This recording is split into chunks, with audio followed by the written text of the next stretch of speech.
Yay mövsümünün başlaması ilə bir çox tanınmış sima istirahətə yollanıb.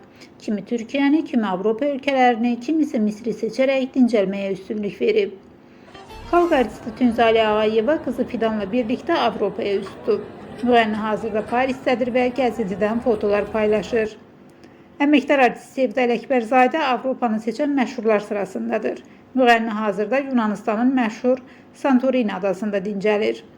Prodüser Tarix Əliyev istirahət üçün Misri seçib. O hazırda Əl-Ələmeyn şəhərində dincəlir. Aparıcı İsa Şükürov da dostu Toliklə birlikdə Misrə yollanıb. O səyahətindən görüntüləri sosial şəbəkə hesabında izləyiciləri ilə bölüşüb. Müğənni Ayan Babakişiyeva qızı Selena ilə birlikdə Antalyada istirahət edir. Müğənni Zamiq Hüseynov ailəsi ilə birlikdə Bodruma yollanıb.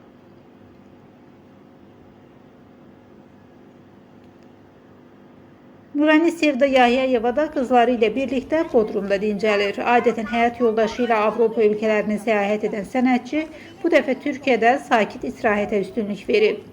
Müğənni Kərim Abbasov ailəsi ilə birlikdə Misrə gedib. O, Şarm el-Şeyxdə istirahət edir. Rəqqasə Rəna Ağamradova isə Gürcüstana yollanıb. O istirahətini Tbilisidə keçirir. Rəqqasə daha sonra Türkiyəyə yollanıb. Aparıcı Kamilə Babayeva da qızı Natilla ilə birlikdə Türkiyəyə yollanıb.